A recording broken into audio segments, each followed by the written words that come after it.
मेरे मन का आधा साहस, आधा डर थे बाबूजी। कोई भी रचना तभी कालजयी होती है जब उस रचना को पढ़ने वाले या सुनने वाले का अपना अनुभव उस रचना के साथ जुड़ा हो। ऐसी एक रचना है जो मेरे प्रिय छोटे भाई आलोक श्रीवास्तव ने लिखी है और वो पिता पर लिखी है। लिखी उन्होंने अपने पिता पर है, लेकिन जब मैंने ये रचना पढ़ी तो मुझे लगा कि जैसे आलोक मेरे पूज्य पिताजी के लिए लिख रहे हैं। और ये मेरा विश्वास है कि जब आप लोग इसे सुनेंगे तो आपको लगेगा कि संभवतः आलोक ने ये आपके पिताजी के लिए लिखी हुई है। मैं बड़ा पसंद करता हूँ आलोक को, आलोक की तमाम गजलों को, नज्मों को, गीतों को, क्योंकि आलोक व्यक्तिनिष्ठ बात नहीं करते हैं।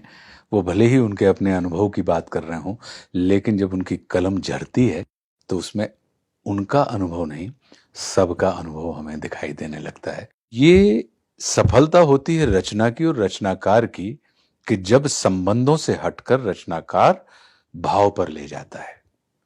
तो पिता या माता ये हमारे संबंध जरूर होते हैं, लेकिन अगर देखा जाए तो ये भाव प्रधान चीजें होती हैं।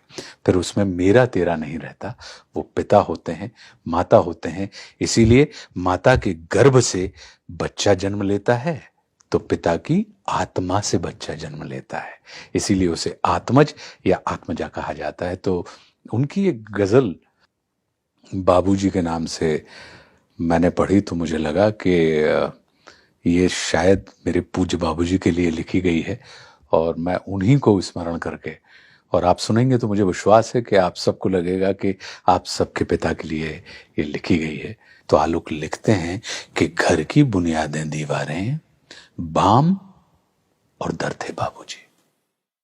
घर की बुनियादें दीवारें, बाम और दर थे बाबूजी, और सबको बांधे रखने वाला खास हुनर थे बाबूजी।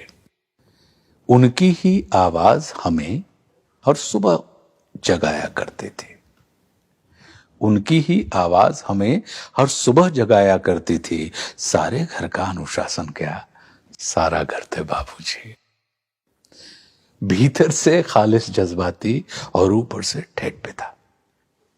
भीतर से खालिस जज्बाती और ऊपर से ठेठ पिता। अलग, अनूठा, अनबूझा सा एक तेवर थे बाबूजी। और 3 मोहल्लों में उन जैसी कदकाठी का कोई न था। अच्छे खासे ऊंचे पूरे कद्दावर थे बाबूजी। 3 मोहल्लों में उन जैसी कदकाठी का कोई न था। अच्छे खासे ऊंचे पूरे कद्दावर थे बाबूजी। और अब तो उस सूने माथे पर कोरेपन की चादर है।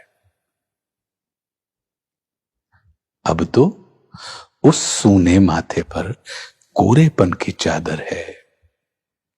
अम्मा जी की सारी सजधज सब जेवर थे बाबूजी। कभी बड़ा सा हाथ खर्च थे, कभी हथेली की सूजन। कभी बड़ा सा हाथ खर्च थे, कभी हथेली की सूजन। मेरे मन का आधा साहस, आधा डर थे बाबूजी।